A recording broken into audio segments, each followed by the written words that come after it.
Welcome, সবাইকে স্বাগত জানাচ্ছি। ত্রিপুরা সরকারি কর্মচারীদের জন্য ফেস্টিভ্যাল গ্র্যান্ট বা বোনাস যেটা ঘোষণা করা হয়েছে। গত বছর যেখানে 1800 টাকা বোনাস ছিল গ্রুপ সি, গ্রুপ ডি এবং ডিআরডব্লিউ কর্মচারীদের, সেখানে সেটা বাড়িয়ে 2000 টাকা, এবং অঙ্গনারী, হোমগার্ড, এসপিও বা অন্যান্য কর্মচারীদের যেখানে 2000 টাকা বোনাস ছিল সেটা বাড়িয়ে 2200 টাকা করা হয়েছে। এই নিউজটা আমরা সবাই পেয়েছি। নিউজটা আমরা খুশির সহিত এবং আনন্দের সহিত সবার সাথে শেয়ারও করেছি। কিন্তু এই নিউজটার একটা নেগেটিভ পয়েন্ট বা একটা বিবেচ্য বিষয়, যেটা সবাই কি বোনাসটা পাবে, সবাই কি এলিজিবল বোনাসটা পাওয়ার জন্য? ত্রিপুরার যত সংখ্যক সরকারি কর্মচারী আছে, অনিয়মিত হোক, চুক্তিবদ্ধ হোক, পার্ট টাইম হোক, যে কোনোভাবেই হোক, সবাই কি পাবে বোনাসটা? সরকার কি সবার চিন্তা করে সেই বোনাসটা ডিক্লেয়ার করেছে, সেই গ্র্যান্টটা ডিক্লেয়ার করেছে? সবচেয়ে বড় কোশ্চেন কিন্তু বর্তমানে এটাই দাঁড়ায় যে কি হবে যারা বোনাস পাবে না আর কারা পাবে না। সবচেয়ে প্রথমে যদি আমরা দেখি, একটা লাইনে বলা আছে সেন্ট্রাল গভর্নমেন্টের যে স্কিমের আন্ডারে যে স্টাফরা আছে তাদের বোনাসটা কনসার্ন ডিপার্টমেন্ট বা কনসার্ন স্কিমের আন্ডারে যদি অ্যাভেলেবেল টাকা থাকে তাহলেই দেওয়া হবে। স্বাস্থ্য দপ্তরে, ন্যাশনাল হেলথ মিশন আন্ডারে প্রচুর সংখ্যক কর্মচারী কাজ করছে, তারা কি পাবে? গভর্নমেন্ট তো ডাইরেক্ট তাদের দেয়নি, বলা হয়েছে যদি চাই তো দিতে পারে। রেগা প্রকল্পের কর্মচারীরা, সেটা সেন্ট্রাল গভর্নমেন্টের প্রজেক্ট, তারা কি পাবে? ডাইরেক্ট তো কিছু বলা হয়নি। তারা কি প্রতি বছর পাচ্ছে? গভর্নমেন্ট কি সবার খবর নিচ্ছে? দিতে পারে যদি সেন্ট্রাল গভর্নমেন্টের স্কিমে অ্যাভেলেবেল টাকা থাকে।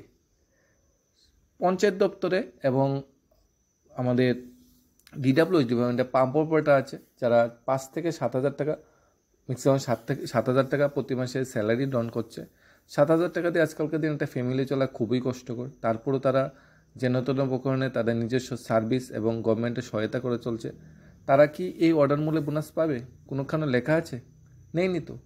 পাম্প অপারেটর বোনাস পাবে কোনোখানে লেখা নেই, পাওয়ার সম্ভাবনা একদম নাই। যেহেতু অর্ডারে লেখা নেই, কীভাবে পাবে পাম্প অপারেটরের বোনাস? সর্বশিক্ষা যে শিক্ষক কর্মচারীরা আছে, তারা স্টেট গভর্নমেন্ট তো এখনও শিক্ষক কর্মচারীদের মানে ত্রিপুরা সরকারের অধীনে আন্ডারে আনিনি এখনও। তো এটা সেন্ট্রালের প্রজেক্টেই বাড়িয়ে রেখেছে সর্বশিক্ষা শিক্ষক কর্মচারীরা।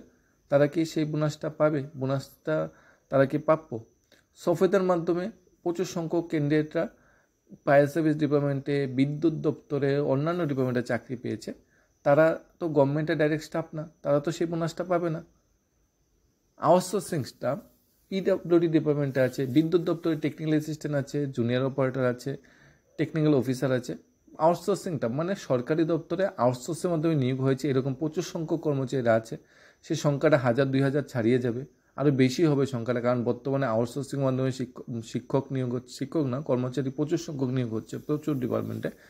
তাই তারা কি সেই বোনাসটা, ফেস্টিভ্যাল জ্ঞানটা পাবে? পাবে না তো, কারণ তাদের তো গভর্নমেন্ট নিয়োগই করেনি। তাহলে ফেস্টিভ্যাল জ্ঞানটা সবার জন্য নয়, এটা একটা নির্দিষ্ট সংখ্যক কর্মচারীর জন্য, সবার জন্য চিন্তা করে অর্ডারটা করা হয়নি। সবাই এর হাকদার না, সবাই এর প্রাপ্য পাবেও না। প্রত্যেকটা অফিস ঝাড়ু দেওয়ার জন্য, অফিস ক্লিনিংয়ের জন্য, অফিস সুইপিংয়ের জন্য স্থানীয় কোনো মহিলা পুরুষ লোকদের নিয়োগ করে তারা অফিস খোলা লাগানো ম্যাক্সিমাম অফিসেই করে, তারপর সুইপিংয়ের কাজ করে, তারপর ঝাড়ু দেওয়ার কাজ করে, পরিষ্কার পরিচ্ছন্নতা কাজ করে, অফিসকে স্বচ্ছ রাখে। স্বচ্ছ ভারত অভিযানের মেন কারিগর তারা, অফিসকে স্বচ্ছ পরিষ্কার পরিচ্ছন্ন রাখে। তারা তো ফিনান্সিয়াল অ্যাপ্রুভাল নেই, তারা কি সেই বোনাসটা পাবে? পাবে না তো, কারণ এখানে তো বলা আছে ক্লিয়ারলি ফিনান্সের অ্যাপ্রুভাল লাগবে। আশা কর্মচারীরা বাড়ি বাড়ি আমাদের গর্ভবতী মায়েদের বা শিশুদের সেবা যত্ন বা টিকার ব্যবস্থা করে থাকে।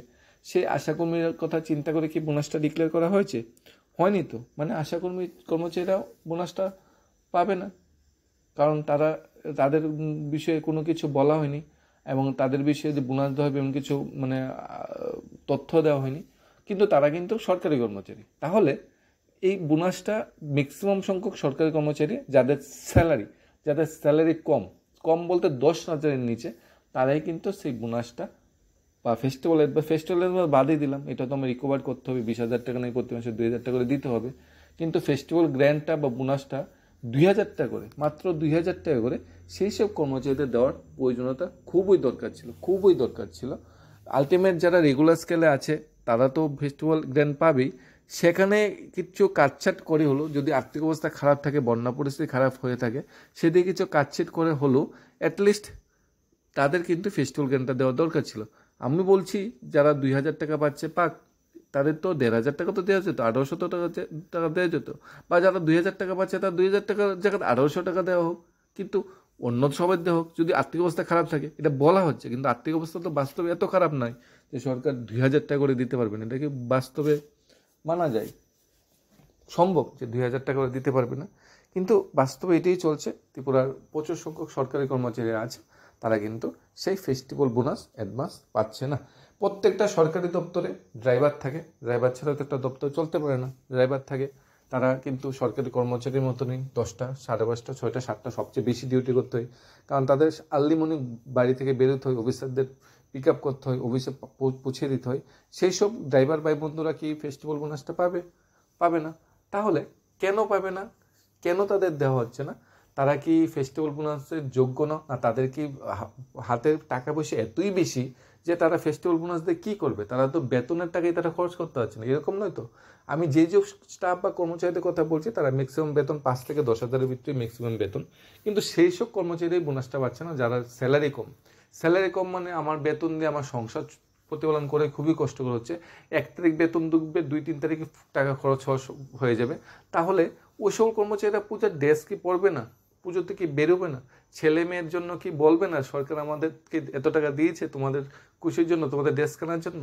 তারা গিয়ে ছেলে মেয়ের মুখের দিকে বা মা বাবার মুখের দিকে তাকে কি বলবে যে সরকার আমাদের দেয়নি, আমরা সেটা যোগ্য নই? এরকম নয় তো। ফেস্টিভ্যাল বোনাসটা সবাই দেওয়ার উচিত ছিল, সবাইকে দেওয়ার উচিত ছিল। যারা ফিনান্সের অ্যাপ্রুভাল আছে তারা তো পাবেই, যাদের ফিনান্সের অ্যাপ্রুভাল নেই কিন্তু স্বচ্ছ পদ্ধতিতে অফিসে কাজ করছে তাদের দেওয়া দরকার। এখন অনেকে কোশ্চেন করতে পারে এটা ভিতরে মানে কি হবে, বেআইনে সরকার থেকে কোষাগারতে টাকা ফাঁক করা হবে বা কোষাগার কাটা হবে। দেখো, আমার অফিসে কে কাজ করে, কার ফিনান্সের প্রবলেম আমার জানা আছে, ও কত বছর ধরে কাজ করে আমার জানা আছে, তাহলে সেই অফিসের ডিডিও বা এক্সিকিউটিভ ইঞ্জিনিয়ার বা অ্যাসিস্ট্যান্ট ইঞ্জিনিয়ার যারা আছে বা বিডিও এসডিএম তো জানে পার্টিকুলার ওই লোকটা আমাদের অফিসে কাজ করছে, তো উনি একটা সার্টিফিকেট দিয়ে দিলে হয় যে ওই লোকটা আমাদের অফিসে অ্যাকচুয়ালি কাজ করছে, ওনাকে ফেস্টিভ্যাল বোনাস দেওয়া যায়। এই সার্টিফিকেটটা দেওয়া সম্ভব, এই সার্টিফিকেটটা দিয়ে দিতে পারে উনি আমার অফিসে কাজ করছে, সেই সার্টিফিকেট ভিত্তিতে কিন্তু তাদের বোনাসটা দিয়ে দেওয়া উচিত ছিল, তাদের বোনাসটা মানে দিয়ে দেওয়ার পরিকল্পনা করা উচিত ছিল। এরকম কর্মচারী আছে যারা 6 বছর, 7 বছর, 10 বছর ধরে বিভিন্ন সরকারি দপ্তরে কাজ করছে, কিন্তু ফিনান্স অ্যাপ্রুভাল নেই, কিন্তু ফিনান্স অ্যাপ্রুভাল না থাকার জন্য তারা ফেস্টিভ্যাল বোনাসটা পাবে না, কিন্তু তার সহকর্মীর যারা আছে বা কলিগরা যারা আছে তারা কিন্তু ফেস্টিভ্যাল বোনাসটা পাবে। এইভাবেই ত্রিপুরার একটা অংশের সরকারি কর্মচারী যুগ যুগ ধরে বঞ্চিত হয়ে যাচ্ছে, বঞ্চনার পাহাড় জমে যাচ্ছে। সেই বঞ্চনার পাহাড়ের উপর ভিত্তি করে অনেকে কেসে যাচ্ছে, অনেকে মানে অনেক ধরনের স্টেপ বা পথ অবলম্বন করছে। আস্তে আস্তে হয়তো গভর্নমেন্টের বিরুদ্ধে এইভাবেই কর্মচারীরা পথে নামবে, এইভাবেই আস্তে আস্তে সব কর্মচারীরা তাদের বঞ্চনার গল্পটা, বঞ্চনার যে ইতিহাসটা সেটা তুলে ধরবে এবং বঞ্চনার অবসানে বিভিন্ন পদক্ষেপ নেবে।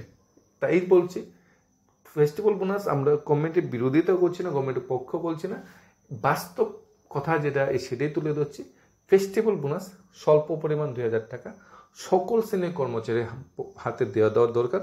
কারণ পুজো তো সবার, উৎসবটা সবার, উৎসবটা শুধু যারা গ্রুপ ডি বা ফিনান্সে অ্যাপ্রুভাল যেসব কর্মচারী আছে তাদের না, উৎসবটা পাম্প অপারেটরদের, উৎসবটা রেগার কর্মচারীদের, উৎসবটা সর্বশিক্ষা শিক্ষক কর্মচারীদেরও, উৎসবটা গাড়ির ড্রাইভারদেরও যারা অফিসে কাজ করছে, উৎসবটা অফিসের সুইপিং স্টাফ, ক্লিনিং স্টাফেরও, উৎসবটা অফিসের বিভিন্ন সাপোর্টিং স্টাফেরও যারা মানে ফিনান্স অ্যাপ্রুভাল নেই কিন্তু স্বচ্ছতার সাথে অফিসে কাজ করছে, বেতনও সর্বনিম্ন বেতনে কোনো রকমে চলছে।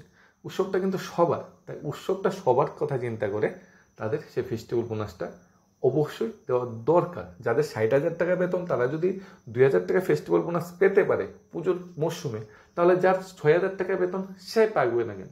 কোন লজিকে সেই ফেস্টিভ্যাল বোনাস, সেই যে অধিকারটা, পুজোর একটু আনন্দে, পুজোর একটু মানে ভালোভাবে চলার যে অধিকারটা, সেই অধিকারটা কেন আমরা ছিনিয়ে নেব? যদি কিছু না দিতে পারি তাহলে কেন দেওয়ার জিনিসটা ছিনিয়ে নেব? সেটাই বোঝা যাচ্ছে না। গভর্নমেন্ট প্রতি বছরই এরকম করছে, এই বছরও এরকমই করেছে, কোনো সঠিক চিন্তা ভাবনা এগোচ্ছে না। হয়তোবা একটু চাপে পড়লে, হয়তোবা একটু প্রেসারে পড়লে, হয়তোবা যখন ভালো ভাবমুক্তির চিন্তাধারা যদি মাথাতে আসে, গভর্নমেন্টের ভালো ভাবমূর্তি চিন্তা যদি মাথায় আসে, হয়তো আলাদা একটা নোটিফিকেশন জারি করে অন্যান্য কর্মচারীদের ফেস্টিভ্যাল গ্র্যান্টের ব্যবস্থা করতে পারে। দেখা যাক কি হয়, পুজো আর কিছুদিন আছে। তবে বেশি আশা করার লাভ নেই। আমরা স্বল্প বেতনের কর্মচারী, স্বল্প বেতন থেকেই কিছুটা সেভিংস করে আমাদের সামনের পুজোটা কাটিয়ে দিতে হবে। ছেলেমেয়ের মুখের দিকে চাকিয়ে সামনের পুজোটা কাটিয়ে দিতে হবে।